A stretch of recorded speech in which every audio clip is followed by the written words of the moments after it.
Hola, ¿qué tal? Sean todos bienvenidos a Noticias a las 8:45 en este domingo 21 de diciembre del año 2014.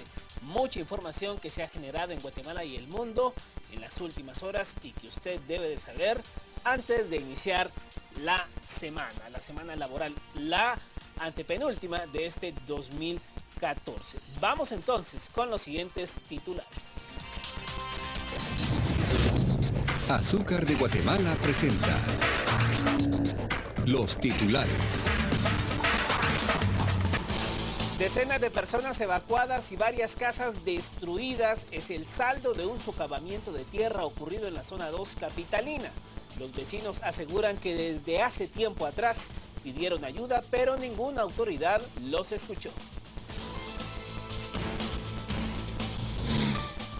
Guatemala registra avances sustanciales en el tema de la niñez y adolescencia, pero todavía hay una gran diferencia entre el desarrollo de la población indígena y la no indígena, advierten funcionarios de UNICEF.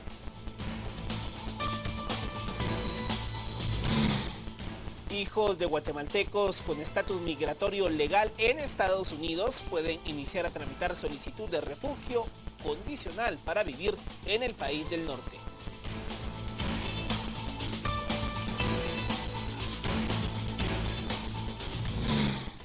Dos policías fueron asesinados en Nueva York en aparente venganza por la muerte violenta de afroamericanos.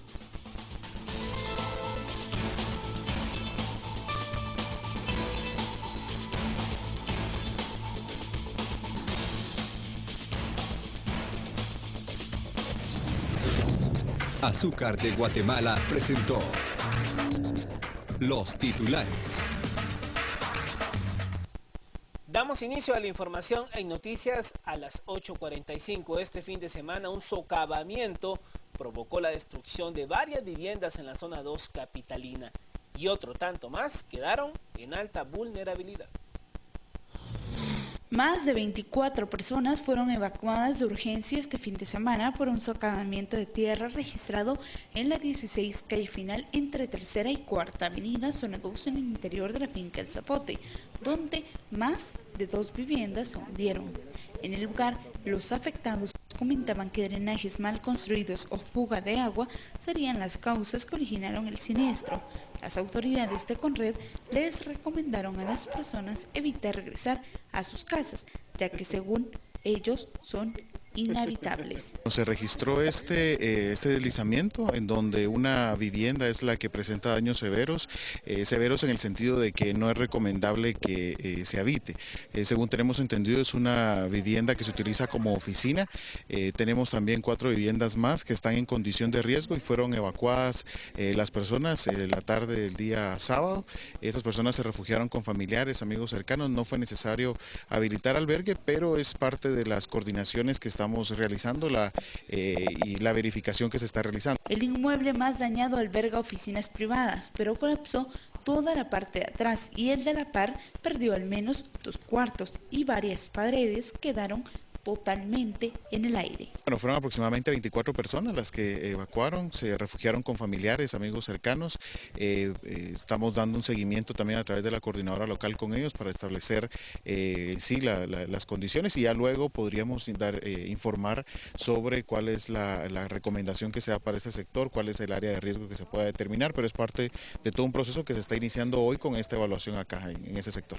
Durante la presente semana continuará la evaluación general para determinar con la ayuda de un geólogo qué fue exactamente lo que produjo el derrumbe.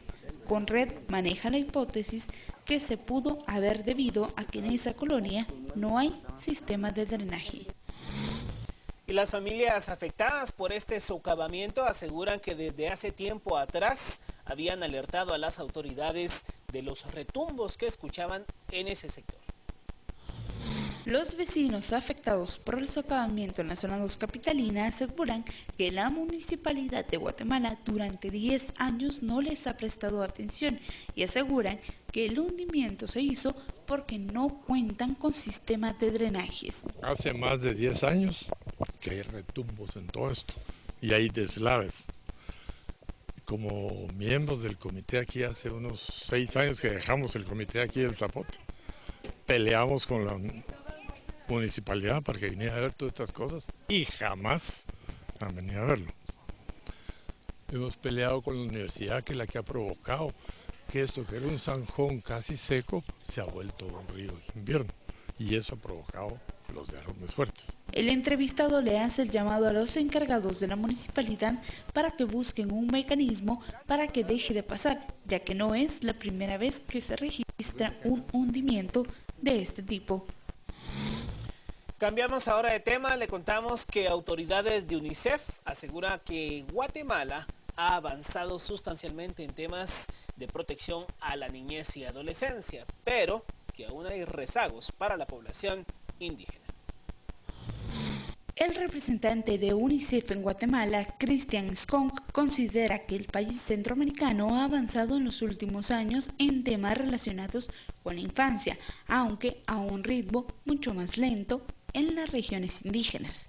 El diplomático del Fondo de las Naciones Unidas para la Infancia advirtió en una entrevista con Akan F que existe todavía una gran diferencia entre el desarrollo de la población indígena y no indígena en Guatemala. Los avances han sido más lentos en los pueblos indígenas, explica Skong, nacido en Suecia y con poco más de 2 años de experiencia en el puesto en la nación del Istmo. Alrededor de la mitad de los 15 millones de habitantes de Guatemala tienen menos de 18 años, incluidos 2.7 millones de niños y adolescentes pertenecientes a los grupos mayas, xincas y garífunas, de acuerdo a datos de UNICEF. También unos 50% del país vive en condiciones de pobreza, aunque esta cifra aumenta al 72% si se toma en cuenta solo a la población indígena en el área rural, según información del ente internacional.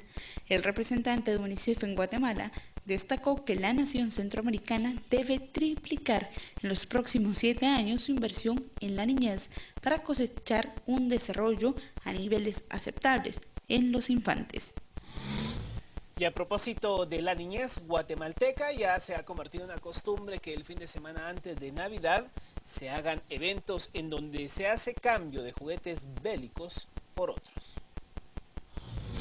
El Instituto de Enseñanza para el Desarrollo Sostenible realizó este domingo por 4º año consecutivo la mañana navideña en el Campo Marte, donde se pretendía celebrar la Navidad y llevarles a los niños con menores recursos un momento alegre. Este ya es el 4º año que estamos haciendo la mañana navideña con la idea de complementar la campaña que ya tenemos de no disparos al aire y no juguetes bélicos. Y entonces con las familias colaboradoras y los institutos, escuelas que trabajamos a lo largo del año, pues se invita a los niños en esta mañana para que vengan a poder disfrutar un rato con entretenimiento sano. Hay payasos, hay magos, hay diferentes espectáculos navideños. Durante la actividad, la referida institución instó a los padres de familia a no obsequiar juguetes bélicos en Navidad, por considerar que estos pueden ocasionar resultados negativos en los niños que jueguen con estos. Hacemos el llamado a los padres de familia para que no regalen juguetes bélicos. Y juguete bélico, estaríamos hablando no solo de pistolas, de juguetes, sino también los videojuegos, que muchas veces son videojuegos de violencia extrema que generan en el niño pues la costumbre de apuntar y matar, ¿verdad? Es decir, un arma de fuego es solo para una cosa, o sea, un juguete, si regalamos una pistola, el niño la va a usar solo para una cosa, es un juguete que sirve única y exclusivamente para apuntar a otro niño y hacer como que se dispara para matar. Según la entrevista, los padres de familia tienen que estar más atentos a lo que le regalan a sus hijos para evitar efectos negativos durante el crecimiento de los menores. El momento de una primera pausa en noticias a las 8:45 y ya volvemos con más información.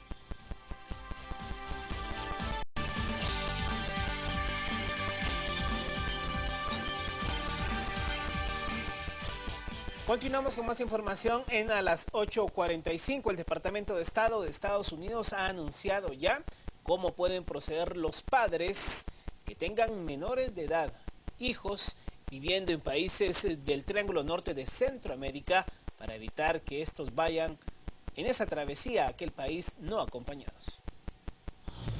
Las peticiones de refugio se enmarcan dentro del programa que Estados Unidos anunció en noviembre pasado durante la visita de los 3 presidentes centroamericanos a Washington y que se presenta como alternativa al peligroso viaje que realizan algunos menores solos para encontrarse con sus padres en Estados Unidos. El objetivo es permitir a ciertos padres que residen de forma legal en Estados Unidos que soliciten que sus hijos, si residen todavía en algunos de esos 3 países, se acojan al programa Admisión de Refugiados. Los detalles sobre el comienzo de este programa la ofrecieron hoy en una conferencia telefónica el subsecretario de Estado adjunto para Poblaciones, Refugiados y Migraciones, Simón Ensguau, y el subsecretario de Estado adjunto para América Central y el Caribe, Francisco Palmieri. Los padres residentes en Estados Unidos ya pueden iniciar el proceso complementando un formulario del Departamento de Estado en el que requiere que a su hijo, menor de 21 años y que no esté casado, se le programe una entrevista en su país de origen para determinar si cumple con los requisitos para solicitar el refugio. El formulario deberá presentarse con la asistencia de una de las más de 180 agencias que trabaja con la Oficina de la Población, Refugiados y Migración del Departamento de Estado. Una vez iniciado el proceso, los menores recibirán asistencia en su país de origen para seguir el proceso a través del Programa de Organización Internacional para las Migraciones, OIM, que administra el Centro de Asistencia de Restablecimiento de Estados Unidos en Latinoamérica. En concreto, los niños y jóvenes serán entrevistados en su país, tendrán que someterse a exámenes de ADN para confirmar su relación biológica con el pariente que les reclama y además deberán cumplir con cierto requisito médico y de seguridad. El coste de la prueba de ADN será uno de los $300 o $400, según los altos funcionarios del Departamento de Estado. El DHS entrevistará a los menores individualmente para determinar si cumplen los requisitos para acceder al estatus de refugiado y una vez decidido, los padres se responsabilizarán del pago del viaje a Estados Unidos, donde tendrán acceso a la escuela y podrán solicitar beneficios. Los 2 altos funcionarios mantuvieron la cifra de 4.000 menores que en principio estimó el Departamento de Estado de Estados Unidos, que admitiría durante el año fiscal 2015 que acaba de finalizar en septiembre del próximo ejercicio. En cuanto a los niños que no cumplan con los requisitos para acogerse al estatus de refugiados, podrán ser considerados para un permiso especial de admisión condicional, alegando razones humanitarias.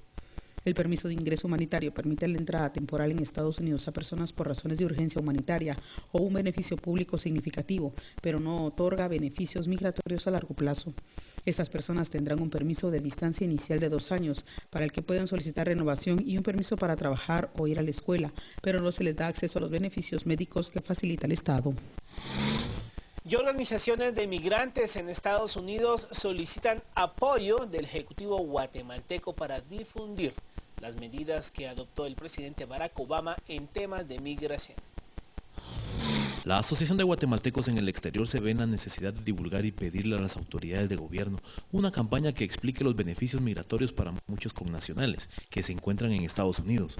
Según indicaron, muchos desconocen estas medidas. No va a haber ninguna posibilidad de que nadie pueda arreglar sus documentos migratorios sin no antes haber ingresado a los Estados Unidos antes del 1 de enero del 2010, que es uno de los beneficios migratorios que otorgó el presidente Barack Obama bajo la acción ejecutiva. La Asociación de Guatemaltecos en el Exterior lamentó las cifras de deportados guatemaltecos procedentes de Estados Unidos. Según indicaron, serán mayor al del 2013.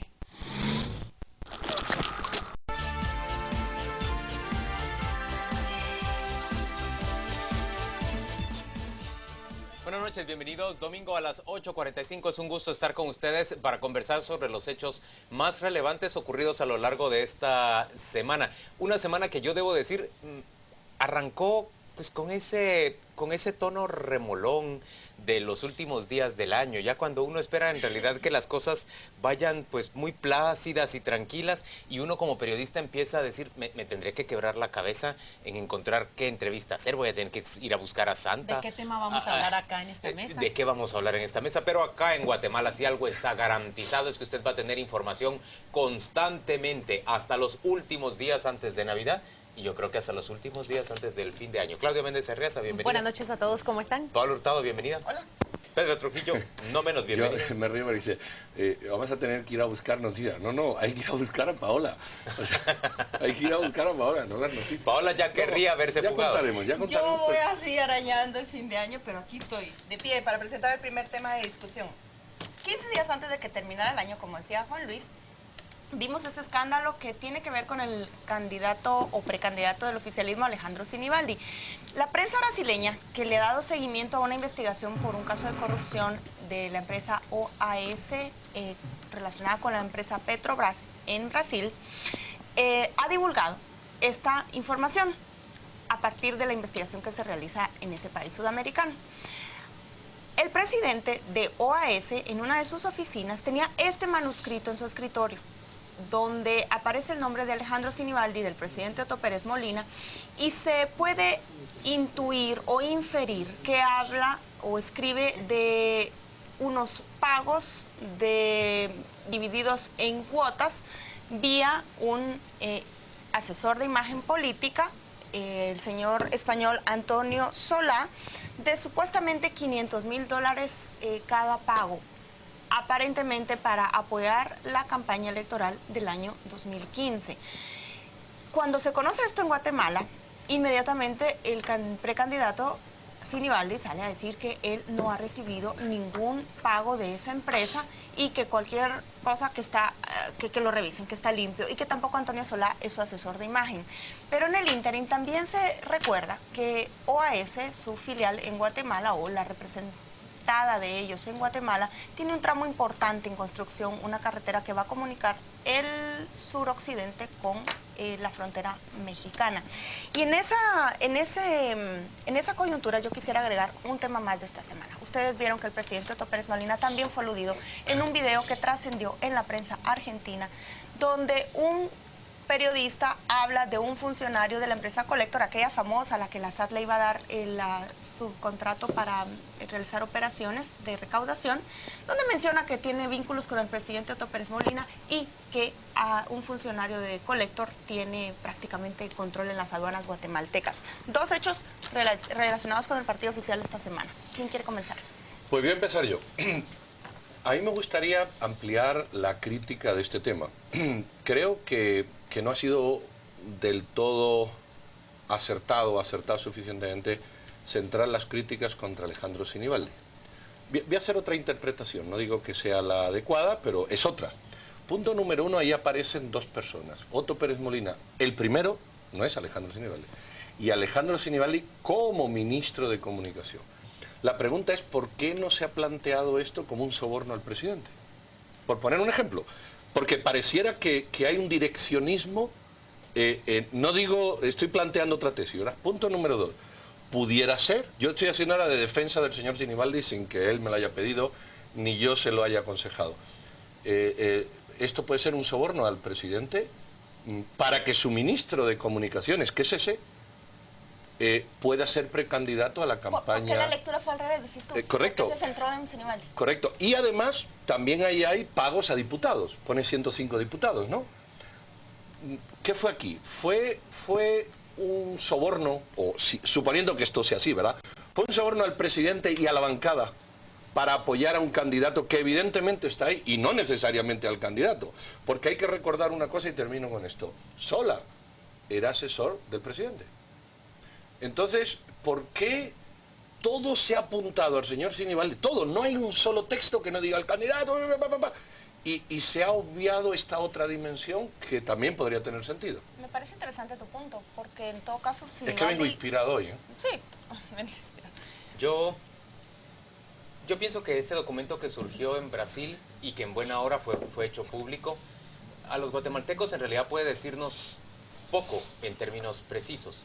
No sabemos si esa cifra que está ahí anotada es en realidad una contribución por hacer para la campaña de Alejandro Sinibaldi, si es un soborno para el presidente y para Alejandro Sinibaldi, si el pago que se sugiere también ahí a diputados incluye, hablan de aproximadamente 105 diputados, ¿no? Pero no sé si hablan de pagos o lo que se necesita de votos en el Congreso para que pasen cosas. Por eso, de todo eso hay mucha imprecisión todavía, conjeturamos más que cualquier otra cosa.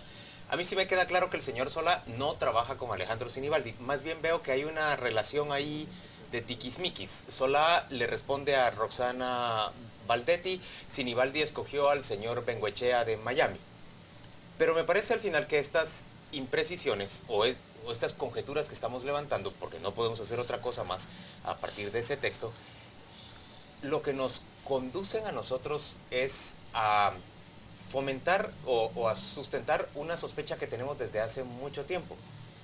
Nosotros, no solo en este gobierno, no solo en el anterior, en el previo y en el otro, sino desde hace mucho tiempo, creemos en realidad que la mayoría de los políticos guatemaltecos están en política por hacer fortuna personal, por hacer dinero, por hacerse ricos, por convertirse en parte de esta élite. Estamos también seguros que no ha habido denuncias en contra de ellos, ni ha habido procedimientos formales, porque las instituciones de nuestro Estado están controladas en buena medida por ese poder político. Además, creemos que buena parte de la élite está de acuerdo con este régimen y debo decir también que buena parte de la sociedad, que no es casualidad que una dirigencia tan corrupta pues se encuentre tanto silencio y tantos cómplices. Miren, es que cómo pueden mover esos millones, construir esas mansiones, comprar esas fincas y apenas se saben unas cuantas cosas, apenas se filtra un poquito de información. A mí me parece que los guatemaltecos necesitamos, a partir de esto, por supuesto, investigar este asunto y exigirle al MP que lo investigue. Pero más que eso, levantar la cara y levantar un movimiento en contra de ese abuso de quienes llegan al poder o pretenden llegar al poder o solo llegan al Congreso y ocupan una curul y se enriquecen a partir de nuestro esfuerzo. Pero no entiendo su punto porque al principio usted está marcando que no deberíamos llegar a conjeturas porque tenemos menos indicios. Es que lo que te quiero decir es que yo no puedo precisar si ya se pagó ese dinero o está por pagarse. O era un proyecto. Yo no puedo precisar si ese dinero va para una campaña o si es un soborno. Yo no Ni puedo... siquiera si el papel es una idea de un tipo de lo que debería de pagar si quisiera o una realidad. Yo de eso no puedo concretar nada en este momento. Tiene que haber una investigación que debe ser judicializada. Pero sí tengo certeza de que en este país necesitamos, por el bien del propio sistema, por el bien además del futuro del país, meternos a fondo a investigar patrimonio de quienes nos dirigen. Enriquecimiento ilícito. Señores, no puede ser posible que cada gobierno que llega sea considerado mucho más corrupto que el anterior. Pero Juan Luis, en el caso de Sinibaldi, que es el que nos interesa en este momento, él era millonario antes de llegar al ministerio, entonces investigando su patrimonio seguramente nos toparemos con muy poco. Pero lo que pasa es que ahí podemos hacer una relación igual. Enrique Peña Nieto es alguien que tiene su fortuna, pero igual los sistemas tienen que obligar a que ellos la declaren y a que la población tiene derecho a saber. No por ser millonario significa que no va a corromperse, no por ser millonario significa que no va a acrecentar esa fortuna. Todo lo contrario, la experiencia lo que ha enseñado es que quien tiene capacidad de negocio usa al Estado de otra manera a como la usa otro que no tiene capacidad de generar negocio o de generar dinero. Yo concuerdo con Juan Luis, y cuando Juan Luis dice yo no puedo asegurar, nadie lo puede asegurar y nadie lo debe asegurar. Es un papel escrito a lápiz, escrito a lapicero, y de allí debe partir una investigación. No obstante, dicho que es apenas un papel que genera estas sospechas, con esto no se devalúa la necesidad de que investigadores profesionales revisen qué fue lo que sucedió allí. Un momento, es la policía brasileña la que dice, la que levanta la sospecha y dice, aquí están hablando de sobornos a autoridades guatemaltecas. Pero es una interpretación. Es una interpretación de la policía. Lo único que deduces es y lo que hay puede ser un borrador. Pero te voy a preguntar una cosa. Es una interpretación y el policía sabe de dónde lo interpreta. ¿O imposible que esa corrupción se haya dado o que se dé? Es más, si me preguntas mi percepción, yo te la subiría al 90%, pero es percepción. Sí, así es. Es decir, eso puede ser en otra interpretación. Esto, por ejemplo, yo estoy viendo cómo me defendería yo de esto. Eso puede ser los cálculos de un gestor de Brasil de lo que le costaría hacer el negocio en Guatemala. Y sencillamente él los ha hecho. Nada está confirmado ni consumado. Si eso es un cálculo de un gestor, los guatemaltecos estamos obligados.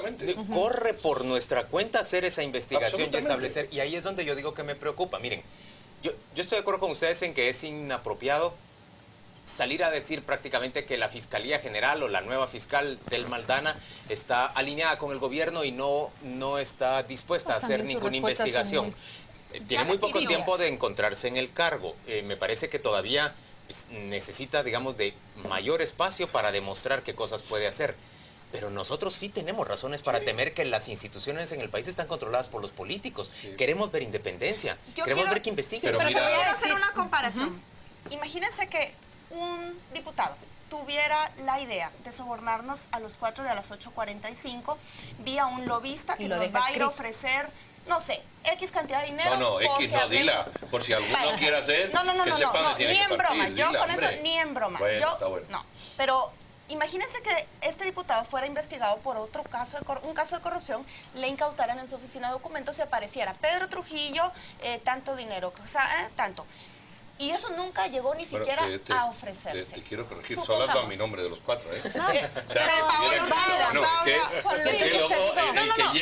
llegando ahora dice, coño, que... No, los nombres de los cuatro. Paola, es cierto pero que yo sería la primera interesada. Nunca nos enteramos ni siquiera de la intención. Es cierto que un papel con una no elucubración así... Mi punto es ese, señores, puede surgir. Pero, ¿qué haría yo si Yo sería la primera interesada en que investiguen, señor. Yo tengo estas cuentas en el sistema bancario. Quiero, por favor, que las revisen. Puedo someter también las cuentas de mi esposa. ¿Sí? Mis hijos son menores de edad. ¿Quién quiere revisar de mi patrimonio? No tengo nada que ocultar. Tú sabes que en este país hay medios asociados al señor Balizón que se dedican a difamar y se dedican a insultar a muchos. ¿Quién es el primer interesado en aclarar? El interesado. Ajá. Pero te quiero decir que hay mensajes que se posicionan y luego cuesta mucho borrarlos. Entonces, ese tipo de mensajes posicionados... ahora, sería del interesado. Te pongo un ejemplo que tú has dicho antes y enlaza con lo que tú dices. La corrupción del gobierno de la UNE, de los buses de Brasil... Súper tucano. Pero es momento de investigar eso, se preocuparon. Pedro. Pero es momento. Nunca es tarde para exigir. Hay que investigar. O sea, yo no estoy contra eso. Yo lo que te digo es que muchas veces información que se ofrece no se ofrece toda. Información que se ofrece se da por veraz.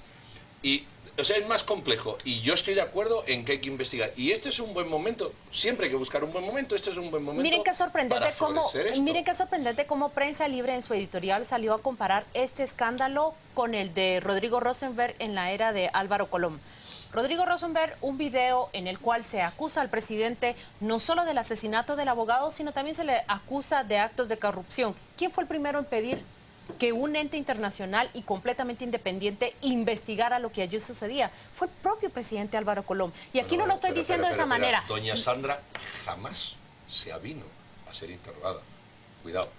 Jamás. Pero te lo digo. Jamás. Y todos los directivos de cierto banco relacionados, no ya con Rosenberg, sino con lo que sucede ante caso sin pero tú sabes que tienen todos actas en los cuales los exculpan. Cuidado tú, porque me parece que ahí estás reproduciendo unas informaciones que ya han quedado judicialmente probadas en contrario. Y sobre todo... Es que no hay más realidad en el caso del señor Rosenberg, que él se hizo matar a sí mismo. Pero yo no estoy diciendo eso. A Sandra Torres nadie la puede acusar de nada. Y también a todas las entidades las investigaron, Pedro. Y existen actas judiciales que liberan de cargos. Ella era una persona acusada, señalada, igual que ahora es el señor Sinibaldi, y recogiendo la tesis que tú decías, ¿quién es el más interesado en desvelar?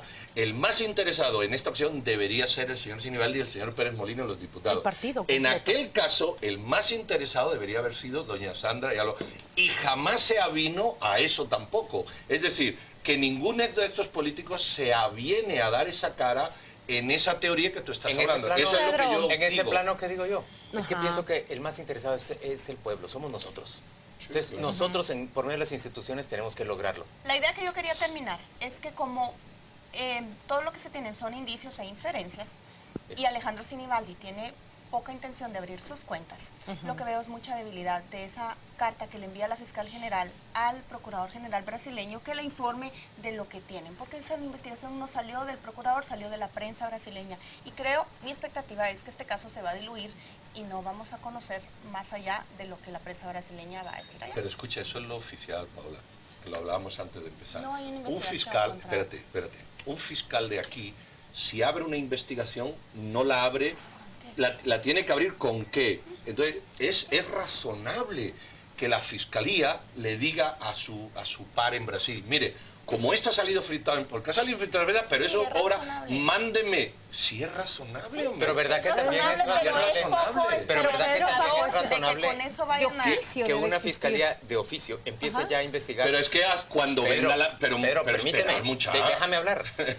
Que investigue, o no tenemos dudas sobre las contrataciones de préstamos para grandes construcciones que se han dado durante todo este periodo de gobierno, y si quieres durante el anterior también. Claro. ¿Por qué entonces las fiscalías no tienen el menor movimiento pero para ninguna tomar. fiscalía, Perfecto. ni esta, claro, ni ninguna. es la gran porque deuda. las instituciones son una basurilla. Y te digo Estamos algo, de acuerdo en eso. O sea, eso no es. Por eso necesitamos la gran debilidad a ese ente internacional. No, el ente internacional hace lo mismo. No. Agarra los casos políticamente correctos. Yo creo que ahorita deberían y que le agarrar el interesa. enriquecimiento ilícito. Pero escucha, ¿Sí? ¿y dónde está el de los buses del señor Colón con la fiscalización? Pero eso es lo que estamos y con diciendo, Sisi. Está bien, Pedro, vamos a los Se buses. lavaron O sea, las manos, si lo igual. querés hacer solo con la UNE, hagámoslo solo con la UNE. Hay que hacerlo con todos, pero yo creo Hagámoslo que la solo vía, con la UNE Jorge, y con el Patriota. la vía es pedir al fiscal contrario del Brasil donde ha salido qué elementos de prueba hay. Y cuando los elementos de prueba hay, si vienen y no se abre una investigación, Si no fuera el podemos caso de criticar. Brasil, hay suficientes casos previos en Guatemala para hacer una investigación No, hay otros, eso sí, sólida. yo me Y de hecho,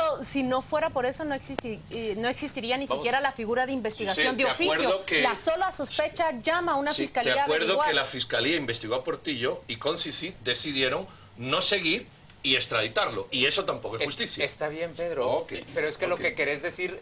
O sea, Lo que quiero decir es que las instituciones son una basura. sí, pero entonces querés Pero eso decir no que no significa hay que- ningún futuro, que no hay ningún sentido. Sí hay que no futuro, investiguen. sí hay. Si no hubiera futuro, mal Entonces, vamos, sí ¿qué hay. hacemos? ¿Cuál es el ¿Pedimos futuro? que se investigue o mejor, no, No, como no, sirven? pedimos que se investigue, deseamos que se investigue, pero yo creo que era lo que nos estábamos siguiendo, que lo que el Ministerio Público está haciendo por ahora, en 5 días que esto ha salido, es lo correcto. Pedir qué información hay Sí, es lo y correcto. cuando la tenga, abrir el caso. Si no lo abre, Yo creo Es lo que correcto, seremos pero no es críticos. suficiente. Creo que es muy insuficiente y creo que tiene suficientes casos en el país para seguir. Vamos a la pausa comercial y volvemos dentro de muy poco.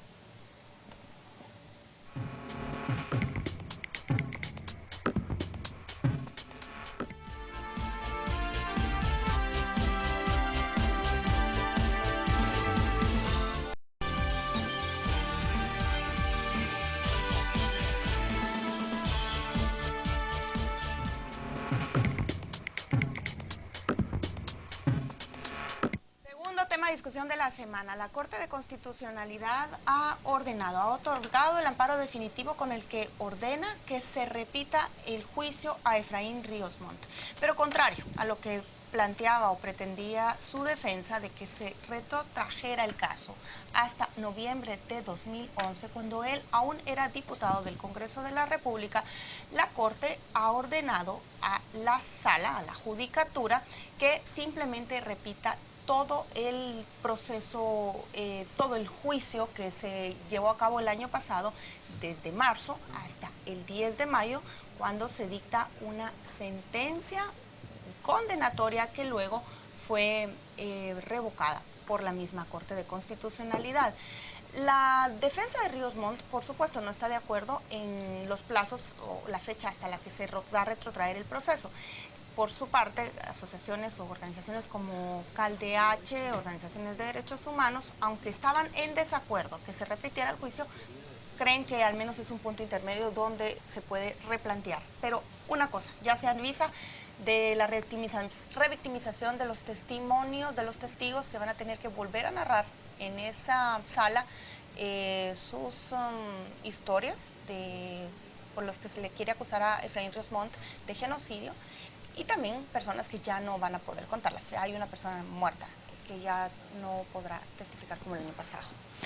Yo lo que veo es que es previsible que la defensa de Efraín Ríos Montt trate de hacer todos los esfuerzos en este momento para que una sala termine admitiendo, dando por buena la petición de acogerse a la amnistía del ex jefe de Estado. Aunque 60 magistrados no han Aunque querido 60 conocerlos. magistrados no han querido conocerla, más por miedo de decir no cabe una amnistía. En este caso son delitos de lesa humanidad. Pero bueno, me parece que hacia ahí se va a encaminar y Pero es ojo que hubo probable un cambio de cortes en el ínterin. y es probable que todavía intenten antes del 5 de enero frenar el proceso. De otro modo, pues Efraín Ríos Montt va a estar de nuevo ante un tribunal. Habremos de volver a ver esos testimonios, pero creo que las condiciones en las que se va a producir ahora un juicio de ese tipo son distintas porque estamos en la antesala del proceso electoral con la hija de Efraín Ríos Montt como una aspirante en ese proceso. Mira, yo creo, yo no voy a hablar de futuros, pero esto es coherente, o sea, lo que la Corte Constitucional dice es coherente con la sentencia que emitió. La sentencia de la Corte anulaba el juicio Y ordenaba su repetición. Correcto, porque la juez Yasmín no había atendido ni el dictamen de la Sala de Apelaciones ni de la propia Corte en un amparo que se hizo de la defensa al inicio. Entonces, ¿qué dice la Corte? Mire, ya dijimos que se retrotraiga al punto de inicio, pues hágase. Y eso es lo que va a ocurrir, a mí me parece muy bien, eso es pura coherencia. ¿Qué va a pasar? Pues lo que pasa en todos los juicios, que la defensa va a intentar jugar las cartas que tiene y la acusación jugar la suya. ¿Qué es lo bueno o lo diferente? Pues que hay más o menos los mismos actores acusados, esos son seguros, y los mismos actores acusadores con alguna ausencia por fallecimiento o algo, pero sí me parece interesante que va a haber otros jueces, otras personas, unas lecciones aprendidas de que no hay que correr, de que hay que oír, de que hay que debatir, de que hay que seguir las pautas de ley, y cuando termine el juicio con la sentencia que termine, pues terminó. Yo acá le agregaría un actor a los que Pedro menciona y es la opinión pública.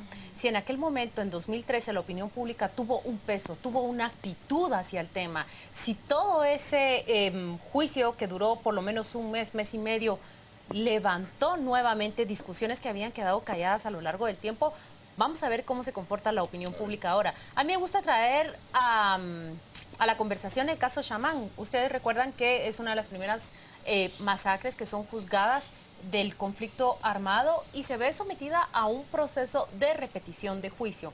La repetición de juicio de por sí de un proceso de esa envergadura no suena como una buena noticia para nadie, ni para acusados ni para acusadores, porque tanto unos viven un desgaste como los otros también lo viven. ¿Qué sucedió en el caso Chamán? Yo recuerdo que muchos que entraron, que fueron absueltos, salieron condenados. Y muchos que salieron condenados por penas menores salieron con la pena aumentada.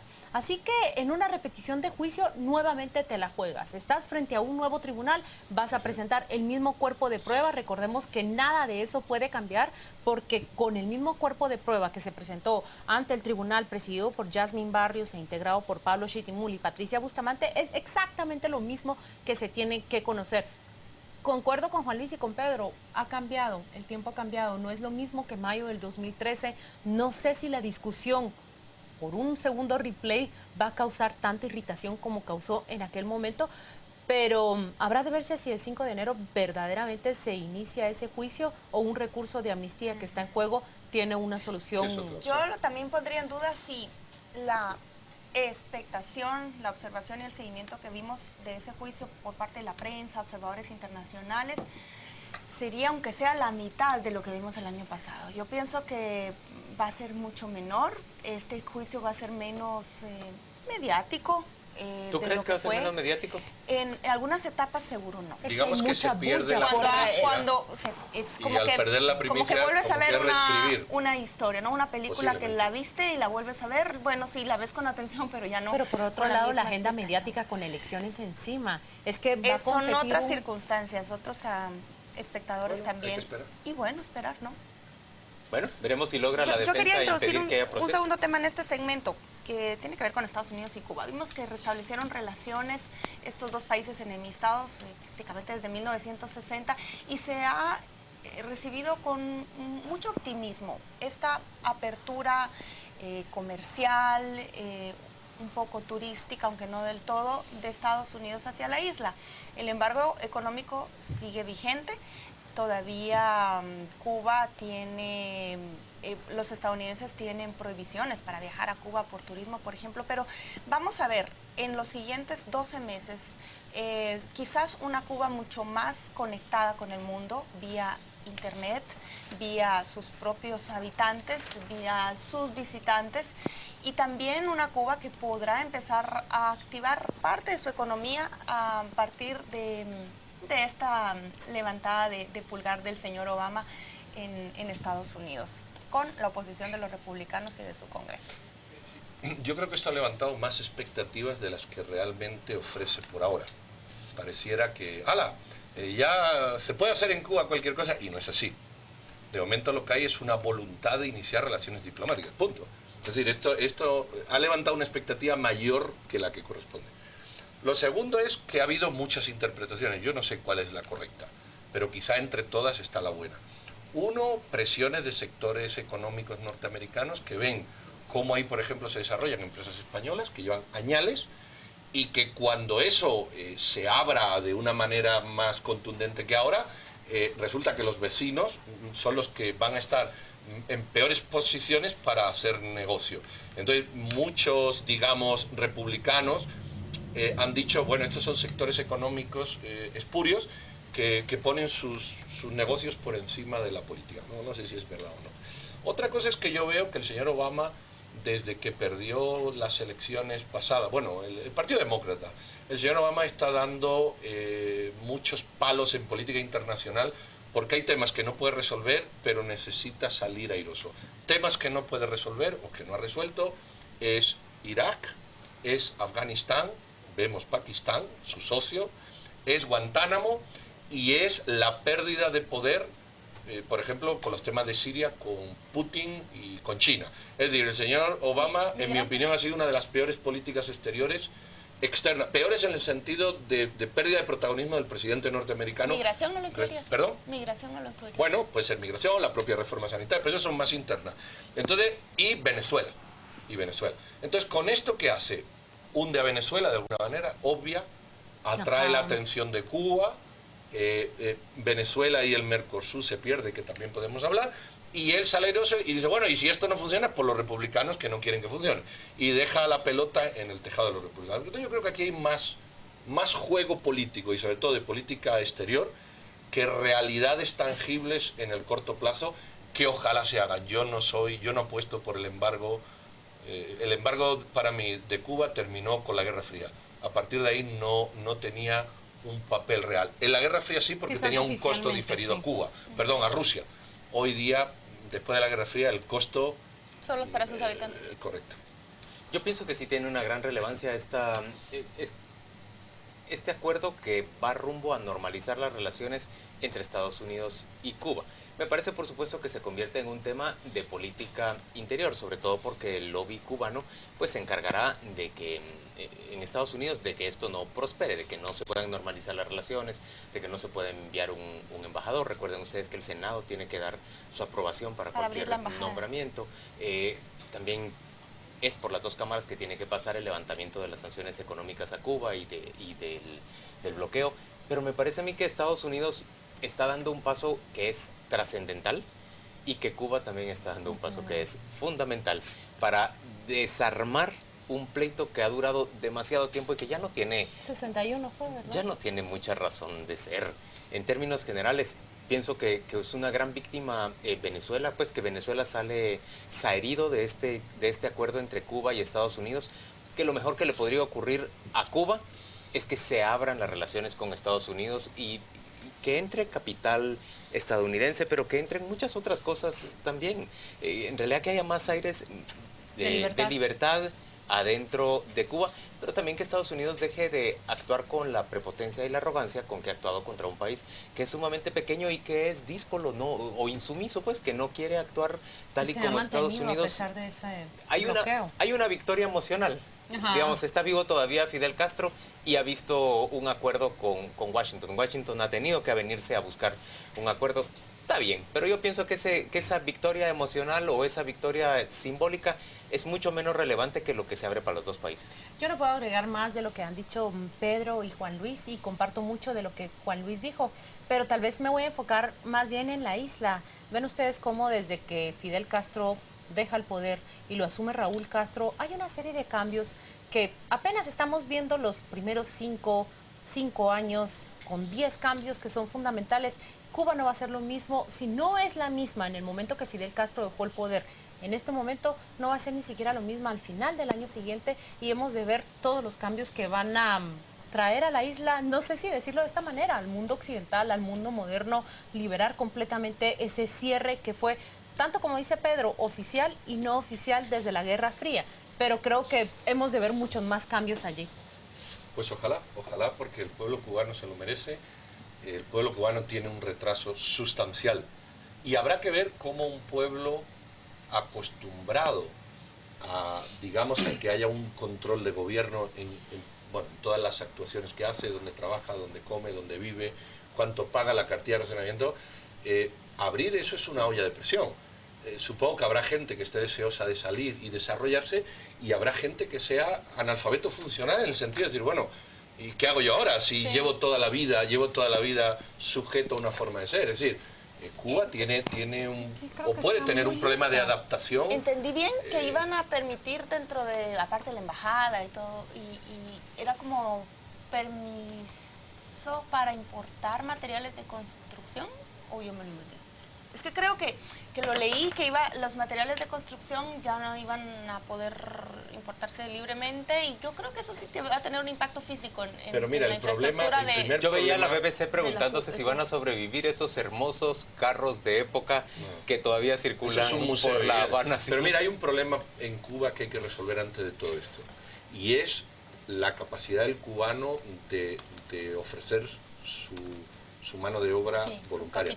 No puede, hoy día en Cuba, y así funcionan los hoteles, tú quieres montar un negocio, que el gobierno te tiene que autorizar evidentemente, tú al gobierno le pides las necesidades, le pagas a precios de mercado, el gobierno te manda a la gente que contrata y le paga a ellos $30. Entonces, un cubano medio, con $30, da igual que entre materiales de construcción, no sé si me explico. Tú puedes inundar el mercado cubano de productos, pero la economía previa... No pueden vender sus propiedades. Pero si es que no hay propiedades ahí, ¿qué van a vender si hay edificios? Paola, claro, de ruidos, pero si sumas materiales de construcción, mano de obra y permisión... Yo creo que es la apertura a grandes oportunidades, y nosotros hemos de ver en los siguientes años todos esos Yo me pregunto si Guatemala tendría una oportunidad, si se abre Cuba, Guatemala, el capital guatemalteco, ¿tendrían una oportunidad de participar ahí? Yo creo que el capital mexicano del Caribe... ¿Y el guatemalteco? Bueno, habría, pero ¿qué pones tú en una sociedad como la cubana? ¿Qué puedes hacer? Por ejemplo, proveeduría de know-how y conocimiento en centros comerciales, por ejemplo, equipamiento de hoteles, que hay empresas guatemaltecas que está enfrente de Cancún, con 200 hoteles. Guatemala ya le provee a Cancún mucha alimentación para la industria turística. Mercado hay. A lo mejor se puede. Vamos a la pausa comercial y volvemos dentro de muy poco. Tal vez carne.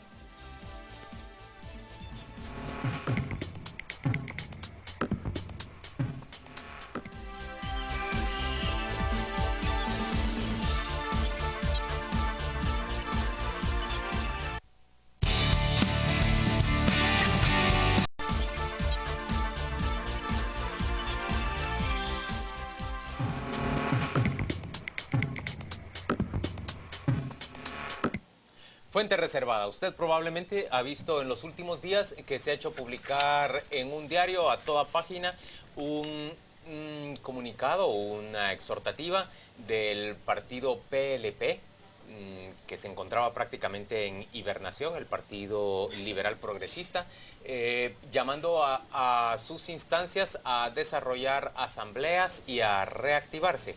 Pues bien, no es casual que eso ocurra. Según nuestra información en fuente reservada, Suri Ríos será la candidata presidencial del PLP. Suri Ríos ha encontrado ya una organización partidaria que esté dispuesta a nominarla, pero tiene retos grandes por delante porque debe no solo reactivar la organización, sino incluso duplicar su número de afiliados para que esté de acuerdo con la reglamentación electoral vigente. Debe llegar a tener 23,000 afiliados y estar activo en una gran cantidad de municipios y en 12 departamentos. Pues ya está todo ese proceso en marcha. La señora Ríos, a quien usted ha visto recientemente en diferentes mensajes, en diferentes comunicados de su parte, desde un anuncio en el que desea felices fiestas hasta muchos otros de vallas en los que llama a las personas a comunicarse con ella para discutir qué hace a un gobernante bueno o malo. Pues Suri Ríos parece haber encontrado ya una organización partidaria que le abre el espacio. Añado un poquito más, y esto lo extraigo de la contraseña de la semana anterior en Contrapoder. El Partido Patriota, Alejandro Sinibaldi en concreto, ha estado interesado en lograr que Suri Ríos desista de ser candidata a la presidencia a ella y se sume a su esfuerzo, al esfuerzo oficialista. Que sea su vicepresidencial. Él la querría como primera, encabezando el listado nacional, el listado de diputados al Congreso. Y luego ofrecerle la Cancillería. Y eso es exactamente lo que decía la contraseña. ¿Puedo agregarle algo a esto? Es puro análisis a partir de conjeturas. Yo supongo que Alejandro Sinibaldi se acerca a Suri Ríos porque de toda la oferta electoral que se pinta hoy para 2015, prácticamente son dos candidatos que quedan en el espectro de la derecha. Miren ustedes cómo está Manuel Valdizón y Sandra Torres, que se dirigen, digamos, a un grupo específico de votantes. ¿Pero tú crees que Valdizón puede ser considerado de izquierda? No. Bueno, no. Quizás... populista, diría. No de izquierda, con la izquierda. no es de izquierda, pero lo que quiero, bueno, no lo voy a poner en términos de izquierda o derecha, pero estos se dirigen a un grupo de votantes y en cambio Alejandro Sinibaldi y Suri Ríos le hablan a otro grupo que es muy distinto. Entonces creo que a partir de eso es que Alejandro Sinibaldi se interesa por Suri Ríos. Dicho sea de paso, hay que agregar que ella le suma bastante a cualquier oferta electoral en donde se encuentre, porque su trabajo como diputada no fue para nada improvisado. De ella se puede decir pues muchos logros, de los cuales hoy gozamos muchos guatemaltecos. Yo quiero comentar dos cosas, si me permite, Pedro, antes de Por supuesto. que te corte el aire. Yo tengo duda, si la campaña que vimos de Usted Qué Piensa fue antes de que ella consiguiera un partido, o ella ya estaba en negociaciones con el PLP y necesitaba mostrar esa aceptación o esa interacción que tuvo con los ciudadanos. Pareciera que ella estaba buscando una organización que la fichara. Esa es mi impresión. Si fue así, le fue bien, porque ella llega a un partido que estaba hibernando, como decía Juan Luis, un partido prácticamente muerto. Lo tiene que levantar en un tiempo récord y aparte tiene un plus en su estrategia de marketing o de imagen, como le llama. Ella ya tiene un bagaje ahí de todas estas respuestas que le dio la población de lo que esperan de un político, que puede sacarle un provecho magnífico en su campaña porque le va a hablar en el mismo lenguaje que la gente le habló a ella. Esos mensajes que al final fueron casi unidireccionales, porque ella no le dio tiempo de responderlos todos, le van a servir a ella de insumo para comunicarse con ese potencial electorado. Ahora, ¿qué tanto logre subir ella en las encuestas y alcanzar a este candidato con el que lo compara Claudia, que ella va a competir directamente con Alejandro Sinibaldi? Uy, eso sí lo tiene bastante complicado porque ella está bajísimo en las encuestas. ¿Y cuánto le puede beneficiar todos esos escándalos que afectan a Alejandro Sinibaldi precisamente en esta semana, cuando a partir de un indicio, de una sospecha, de un papel, prácticamente se convierte en la gran sospecha de que dinero, digamos, de corrupción de empresas brasileñas cae en su campaña? Yo creo que la salida de Suri Ríos al espectro electoral es bueno. Cualquier oferta electoral es buena, sobre todo en un momento donde prácticamente se había reducido a dos candidatos. Eso es bueno y es interesante. Sin embargo, yo creo que esto lo que hace es complicar el voto urbano capitalino. Eso es lo que ocurre. Repartirlo más. Repartirlo más. Y eso sí es contraproducente, por ejemplo, para Sinibaldi y a Puntero, porque ahora le sale otro candidato, además de Creo. Yo no veo que se queda dañada, por ejemplo, la imagen del señor Valdizón y Sandra Torres, que los nichos donde ellos tienen votos no tienen. ¿Cuál es el reto tanto de Valdizón, Sandra Torres, como de Sinibaldi, Suri Ríos, Creo, señor Canela? ¿Cuál es el reto? Buscar votantes en los otros espacios. Eso es lo que hace. Pero también hay una masa de indecisos. ¿Y tú crees? Pero la masa de indecisos, nos lo han dicho en todos los procesos electorales, igual, suele distribuirse. Puede buscar, el problema está si los va a encontrar. Es decir, pero en el área rural, ¿crees que Suri Ríos puede encontrar votantes? Por supuesto. Por ejemplo, puede encontrar un nicho por sí misma, es decir, gente que diga, ahora está Suri, me paso de de Sinibaldi, Creo, a Suri. Y puede encontrar gente que se frustre con Sinibaldi, Creo, y vaya directamente a ella. Pero el tema no es ese, eso es un juego de suma cero. Lo que tienen es que buscar votos fuera de esos espacios urbanos y rurales que a los dos apuntan. Si no, ahí no hay mucho que hacer. Aunque yo creo que para hablar con más propiedad sobre esto tenemos que ver en dónde se coloca el peso del padrón ahora. Porque el peso, recuérdense que terminó balanceado en las últimas elecciones. Sí, hay que ver dónde pesa más. Bueno, y aunque es una feminista, que no lo soy, creo que aporta a la campaña una mujer. Abre la oferta y obliga a los partidos a poner más mujeres y para subir el poder nivel, porque ella tiene un nivel mucho más alto que prácticamente es una mujer todos los preparada y como política es de las más formadas. Es Yo digo que tiene la experiencia del Congreso que pocos candidatos. Nos vamos a la cifra. Una mujer formada en el Estado y eso es muy positivo. Vamos a ir a la cifra. Dos cifras rapiditas. La voy a dar las dos de golpe para que mis compañeros retomen si les gusta más comentar la primera o comentar la segunda. La primera se refiere a un lamentable atentado terrorista, posiblemente yihadista islámico radical, 141 muertos.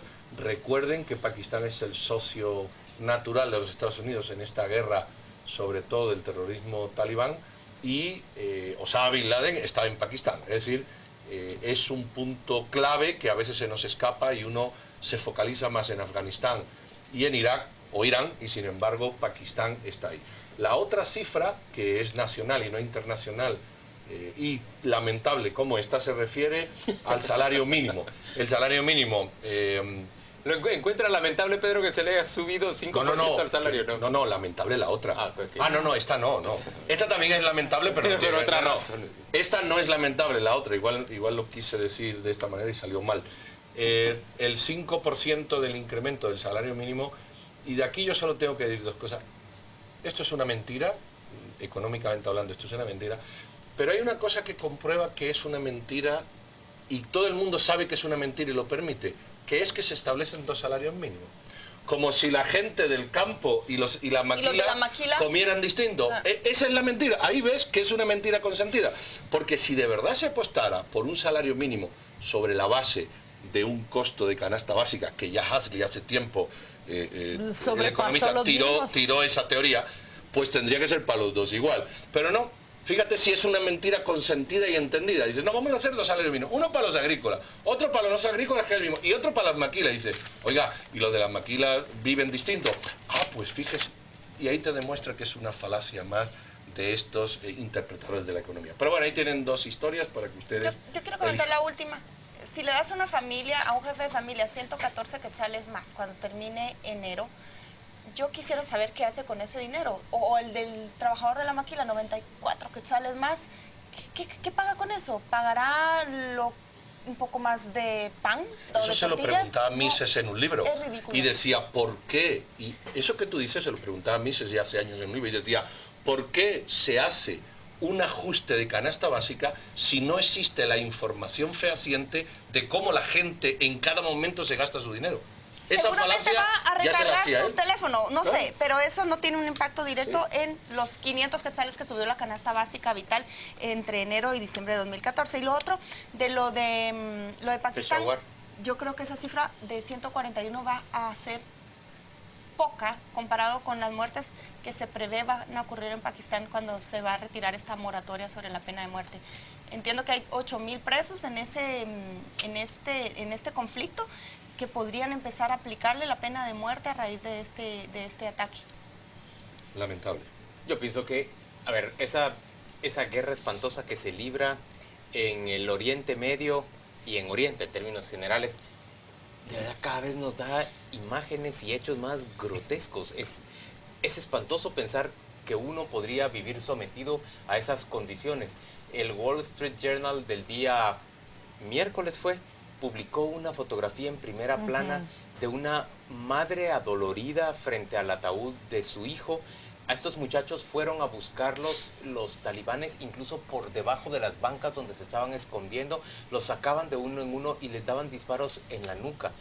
Esa imagen de dolor, 138 niños, toda la gente alrededor de ella, con un rictus tan adolorido, realmente es espantoso pensar en un país musulmán que esa realidad puede acercarse a uno, pero es espantoso también que otras personas la estén padeciendo. Respecto al 5% de incremento en el salario, me parece a mí que la cifra se fue por lo bajo en términos generales.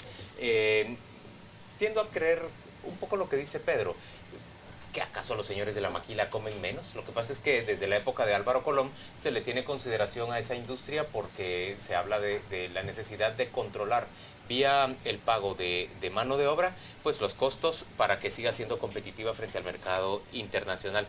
Una pena, ¿verdad?, que deban comer menos los trabajadores de la maquila para que sea competitiva nuestra industria. Es una diferencia de 150, pero como decía Paola, 150 o 250 comparado a los niveles de nuestro salario mínimo, quedan muy por debajo del costo de la canasta básica. Y cuando hablamos de canasta básica nos referimos estrictamente a los alimentos que son requeridos para la dieta de cualquier ser humano, pero la canasta esencial va más allá de eso, donde queda todo lo que es educación, donde queda todo lo que son servicios, vestuario, todo lo más. Y entonces esto me hace recordar un poco cuánto alborotó el discurso del señor Rafael Correa durante este año cuando dijo, no, es que en Ecuador dejamos de hablar de salarios mínimos. Hablamos de salarios dignos. Hablamos de salarios dignos, sí. Y entonces retumba un poco el discurso de este señor cuando vemos medidas como esta. Pero ¿no les parece que al final es una negociación que trata de quedar bien con el sector trabajador agremiado, o sea, el representado en esa mesa, y con el sector empresarial?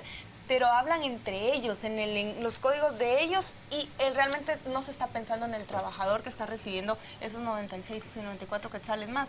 Son negociaciones de poder, de sindicatos con grupos empresariales. Punto. Pero así son todas las negociaciones. Y el Partido Patriota... pero yo realmente no entiendo qué crítica se le puede hacer a eso, si ese es el mecanismo consensuado en el mundo, no digamos en Guatemala o en El Salvador, pero en el mundo completo, por supuesto. Lo mejor sería que no solo el 17%, sino la totalidad de la población económicamente activa tuviera un salario y pudiera, digamos, pudiera gozar de estos incrementos. Pero me parece que mientras no existe esa posibilidad, la instancia hace lo correcto al reunirse, al discutir y el gobierno al aprobar un aumento, ¿no? A ver, hemos hablado muy poco también de los salarios diferenciados. Se ha estudiado mucho y es inútil darle mucha vuelta porque hay mucha literatura. Cuando tú subes los costos de un empresario al tener que pagar más, solo ocurren tres cosas. La A, que el empresario deja de ganar. Eso es una opción. Eso es una opción. Eso es una opción. El libre competencia no es una opción. La B, que tiene que pagar más y se produce desempleo porque despide a gente. Y la C, que al haber más dinero de poder adquisitivo, hay más demanda y entonces los precios suben. Es que esto ya está estudiado por economistas de todo el mundo, premios Nobel. El salario mínimo, perdón, no tiene ningún sentido económico. Pero si lo quieren seguir manteniendo, pues que lo sigan manteniendo. Lo vamos a seguir manteniendo por un tiempito. No seré yo. Mientras tanto, Pablo Hurtado nos va a presentar la primera plana de la revista Contrapoder. Yo lo que le quiero decir a usted ahí en casa es que la edición de esta semana de la revista Contrapoder tiene que ver con todo lo que hemos hablado en el 2014, en esta mesa, en los foros de Canal Antigua y también en las páginas de Contrapoder. El año... ¿Cómo quedó marcado? Se nos fue el 2014 y nosotros le contamos para quién fue un buen o mal año, según cómo se mire. También las personas que hicieron historia a lo largo del 2014, el año de la vicepresidenta Roxana Valdetti, que comenzó con el harinazo o el calazo, como le quiera usted llamar, y termina con el re bonito del Hospital Psiquiátrico Federico Mora. Entre esos dos hubo una lista de frases y de gazapos de la vicepresidenta. Me gustó que se escogiera memes interesantes de este año, eso me pareció bonito. Qué ingenio el que uno ve en los memes, de verdad. Y me gusta también el análisis sobre quiénes son los personajes más mencionados del gobierno en las noticias. Usted se puede sorprender ahí. Alejandro Sinibaldi aparece como Pedro en sexto lugar. Aparece el primero el presidente, la vicepresidenta, el ministro de Gobernación, Cintia del Águila y Manuel Valdizón. Y luego aparece antes que Alejandro Sinibaldi. Ya lo tenemos. Mucho que ofrecerle esta semana, pues, en Contrapoder. Sí. ¿Y qué nos queda por presentar? La caricatura nada más. Muy bien. Y despedirnos. Nos despedimos entonces. Bueno, y desear una feliz Navidad. No, si mañana todavía trabajamos. Pero nosotros... Bueno, pero juntos ya no volvemos a desearle feliz Navidad a nuestra audiencia. Así que feliz Navidad. Antes de las fiestas, feliz Navidad para ustedes. Feliz Navidad. Muchas bendiciones, mucha paz, mucha alegría. Que se la pase muy bien. Que coma bien.